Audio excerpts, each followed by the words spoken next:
Hey y'all. Um, I am coming to you from a new location. So really it's just because I'm running the dishwasher, and so where I used to film on the couch, and then I moved to the desk, and those are both in the same like big open common space.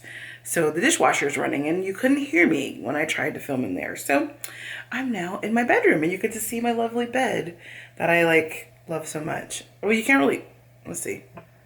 There, you can kind of see a little bit. Anyway, it's like super tall. Anyway, here I am, and it's time for tea with Brie. Okay.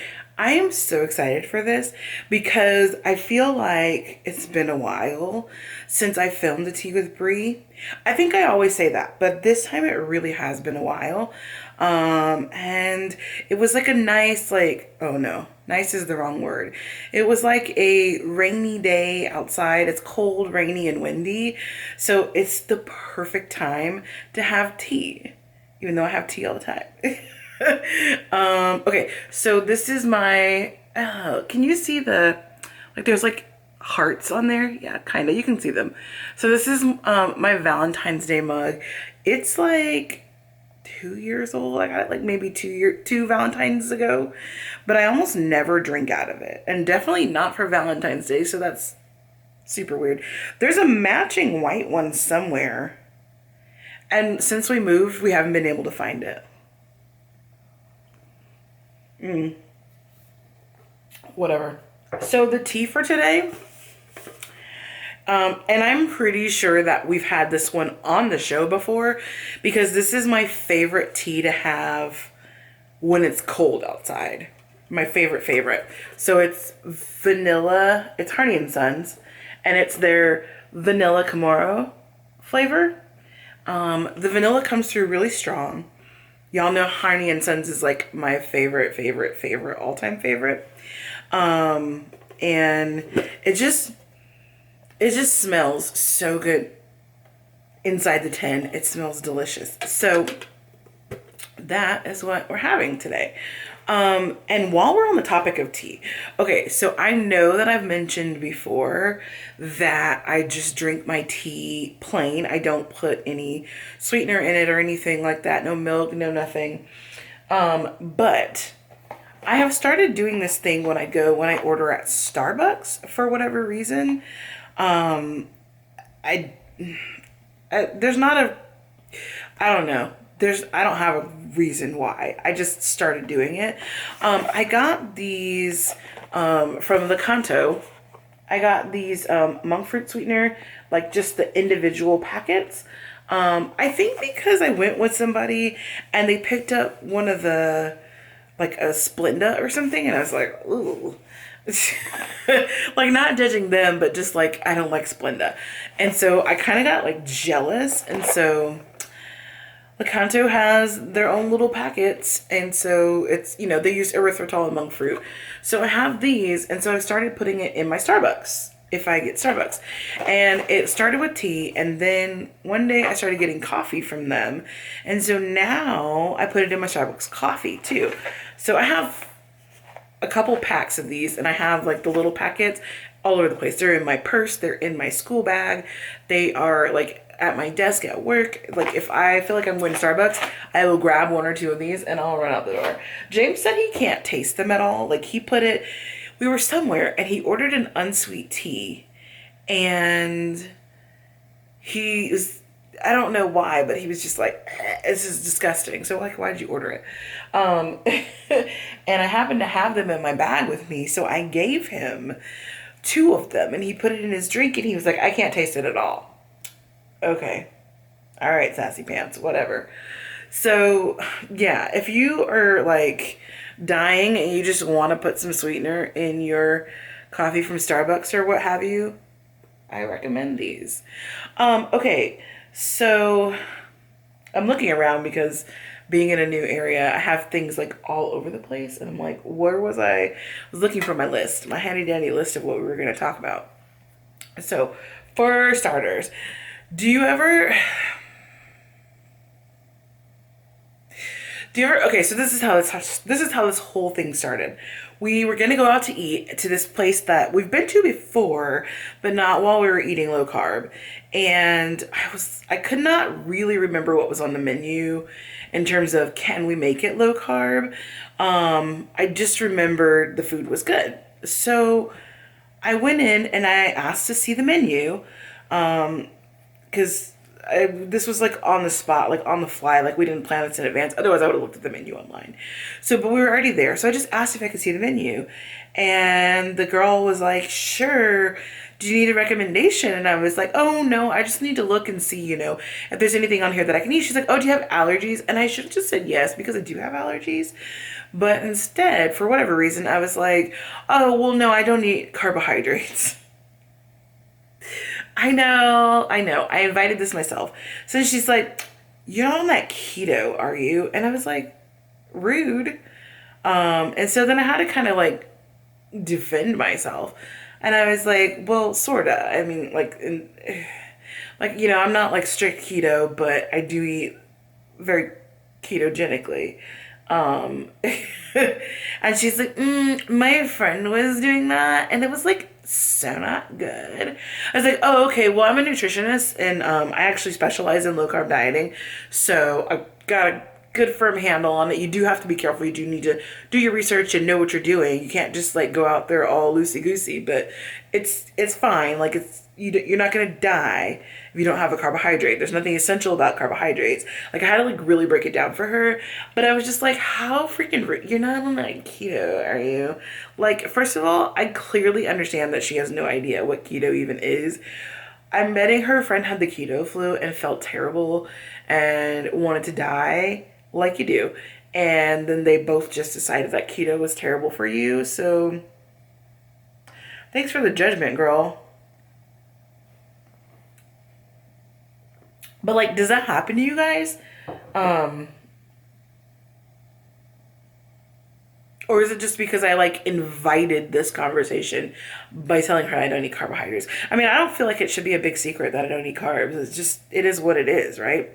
Um, Sorry. James is flying home right now and he just texted me. So, this is kind of ridiculous, but I'm going to sit here and text him back. And he's probably not going to cut this footage out of the video either. He's texting me from his layover. Apparently, I don't know if they were delayed getting in or whatever, but he just had to like book it from one side of the airport to the other. So he was just letting me know. All right. So yeah, so like how rude, like, like keto are you? Um, and I feel like the answer should be yes, bitch, I am. But look, I didn't take it there. I was very polite and calm and nice to her. But speaking of, you're not on that keto, are you? I really am not. I really am not on that keto. So I know for a fact that we've talked about this before. So I follow a low carb diet. I know we use the word keto a lot because it's kind of like colloquially, it's kind of like an umbrella term, right? And so that is really why keto gets a bad rap, because people use it for a lot of things, and sometimes what they mean is they're eating carnivore, and sometimes what they mean is they're eating no carbs, and sometimes what they mean, you know what I mean? And like, although low carb should be the umbrella term, people use keto as the umbrella term. And so I also do that just because I feel like it's more relatable to talk about it the way that other people are talking about it. But I follow a low carb diet, and kind of, I would say at the discretion of my nutritionist, but I am my nutritionist because I got a very expensive nutrition degree, and I feel like I should be able to use that to not have to pay someone else to give me diet advice. So, at the discretion of myself, I have some like modifications or like some very specific rules that I follow. Sorry, my pillow was like falling and I like hunched. Okay. Some very specific rules that I follow when I eat low carb. And so for me, or like keto is 20 net grams, 20 grams of net carbs, right? I actually give myself 40. And this is not just like a random number. I started when I the first time I ever started keto, I started with just 20 grams of net carbs. And it just it didn't sit quite right with me. Like I never fully got out of like keto flu, like lingering nausea. Like I just never got out of it. And so I bumped myself up to 25 carbs, you know, scientific experiment here. I bumped myself up to 25 carbs and I did feel a lot better, but I noticed that I could not stay on top of my electrolytes to save my life. Like I had to have an electrolyte supplement every single day, which was, I mean, you know, I'm salting my food, but like I had to have like a nin or whatever, or like, you know, an actual supplement every single day, which seemed extreme to me. So then I bumped myself up to 30. And like every time I bumped myself up, I made sure that I was like still able to like lose weight and I still felt like good. I wasn't retaining fluid, all that stuff. And then I bought myself up to 30 and I actually felt good. But then what was happening was like I just couldn't eat all the vegetables that I wanted to eat. And I know like I probably didn't need another bowl of broccoli, but I also just don't think that I should be punishing myself or restricting myself from eating broccoli or kale or celery or, you know, cauliflower. Like, I just don't talk a lot about unhealthy food relationships. I don't think that I should restrict myself from eating vegetables. And I know a lot of people say that about fruits too, but it's really like, I fucking love broccoli, you guys. Like, more than anything on this planet, I love broccoli. And I couldn't eat a lot of broccoli. And so it's like purely stupid why I bumped myself up from 30 to 35 carbs. Oh no, I went from 30 to 40 so that I could legitimately have like a bowl of broccoli as a side to like every single meal. And that's really the reason why. So I'm at 40 net carbs, but I do ensure that in that 40 net carbs, I never, ever, ever go over 100 total carbs. I'm usually around maybe 60 to 70, 75 on a really good day when I'm feeling myself. But like I just never go over 100 total. Even when I'm like doing what I call a cheat day. Because when I cheat, what I do is I go over my macros. Like I still eat low carb food.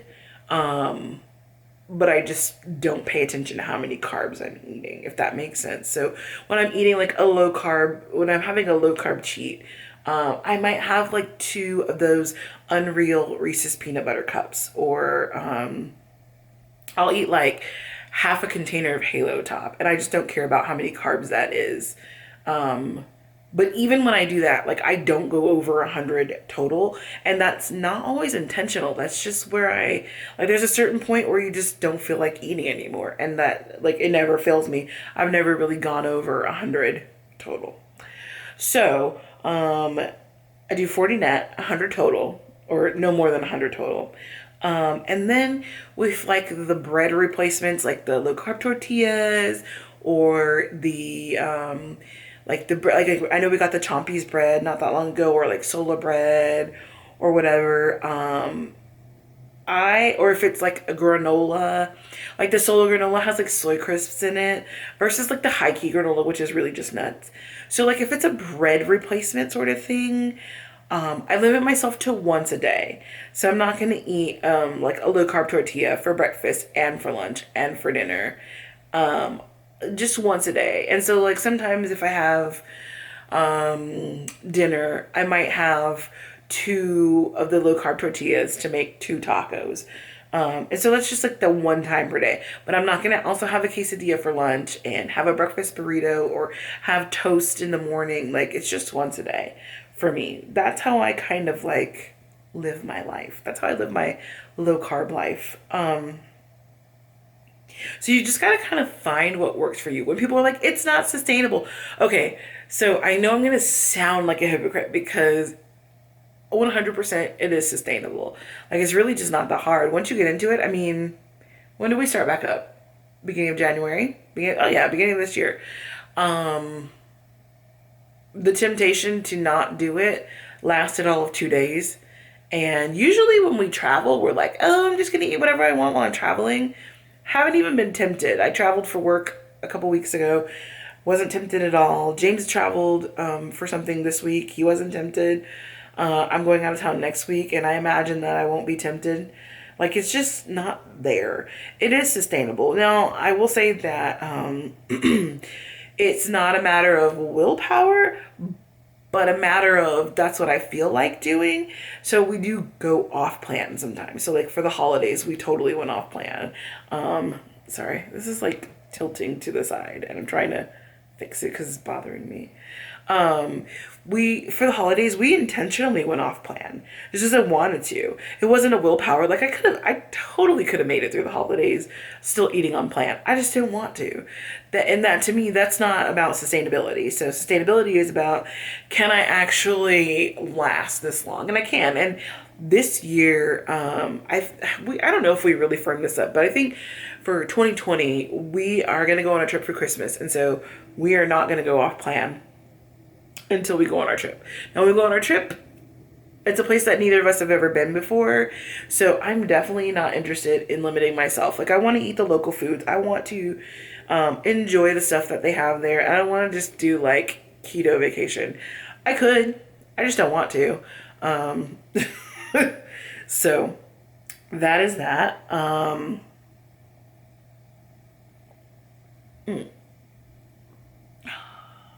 The longer it steeps, the more vanilla-y it gets. But speaking of my version of low carb, so after 4.5 weeks, because I think I weighed myself in the middle of the week, after 4.5 weeks of this 2020 commitment prior to our end of the year vacation, I have lost 25 pounds. So, if it's working, it's working, right? And to be fair, like, okay, this is really weird. So, no. What? I'm gonna. Okay, so to be fair, while eating the carb does cause me to lose weight, and I definitely enjoy that fact, the main reason why I eat low carb has nothing to do with weight loss, mostly. So I eat low carb because if I don't, because I have PCOS, because if I don't, my A1C will just creep up. The blood glucose, my blood sugar, it gets high if I eat carbohydrates. I have tried any number of things to not let that happen. I'm not diabetic, but like, I eventually will be if I continue down the carb lifestyle. I mean, I've done low fat diet, I've done super calorie restriction, I've worked out. Nothing actually keeps my blood sugar low enough for it to not be a concern. So in the past, like 5 or 6 years, I've hovered in like the mid five. So like 5'5", 5'6", which, like, depending on which doctor you go to, 5'6" or 5'7" is the borderline for pre-diabetes, right? So when I eat carbs, it goes up. And so, I mean, you have to report your number. Your number has to be high enough more than one time for it to actually be diabetes. So one time I went in and it was like a 5.9, and I was like, oh no, that ain't gonna work. But at that point I was like, I work out 5 days a week. I don't eat anything but salad, and I mean, yeah, like salad with croutons and French vinaigrette dressing, but it's still salad. Like, I'm not eating pizza and hot dogs and chips and fast food.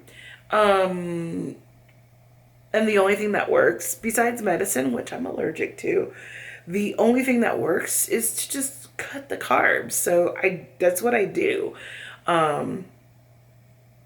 Do I need to lose weight? Absolutely. And like that. Okay, I don't.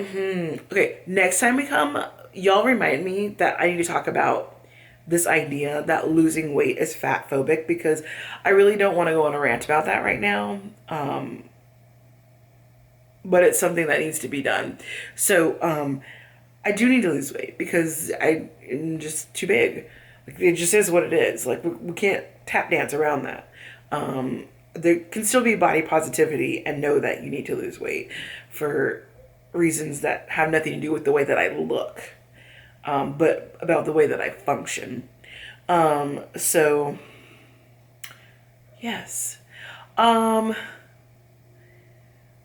Yeah, so in the next installment of Tea with Brie, we're really going to talk about, because someone legitimately like yelled at me and was like, any attempt to lose weight is fat phobia. And I was like, bruh, you're going to have to miss me with all that. Anyway, so I had a couple more things. So in January, in my group that I run, we talked about breaking bad habits. I mean, I think mostly I talked about it because I feel like nobody wanted to talk to me about it, but whatever. Um, and I wanted to break the habit of like just being a mess. Like, I really need to get my shit together. Like, my schedule was a mess. I wasn't sleeping. I never had time to do homework. I was just so far behind in my general life. By the way, sorry, I am super distracted today. Did I mention that I'm wearing my pajamas? I came home from work and I put on my, I didn't take off my hat, my little turban. Can you guys see that? I didn't take this off. This is just what it looked like at work. But I put on my comfy, cozy pajamas because I was like, it was cold outside and that's what I wanted to do. Anyway, what was I saying? Yes. I need to get my focus. This is what I need. I need to zen out and get my focus. Okay. So, I needed to get my life together. I wanted to make my schedule. I wanted to like follow it. I had all these like little charts of like what I'm going to do, what I'm going to do it, etc., etc. And it's a work in progress. I would not say that I have my shit together, but it's a lot better than it was when I was just kind of like haphazardly going through life. Y'all, I'm sorry if this video is like crooked. I keep like trying to fix the camera, and for whatever reason it keeps like leaning that way. Who knows? You guys might not even be able to tell, but I can tell and it's bothering me. Um Sabrina, please get on topic. Okay, so breaking habits. I think I did a pretty good job of that. Of breaking the habit of just being reckless with my time. I still have not like perfected it. I'm still working on trying to like make this a better flowing process or system. But I think I've broken the habit of just being reckless and lazy and pissing my time away and then being in a scramble and getting upset when I haven't gotten anything completed. So that went pretty well, I think.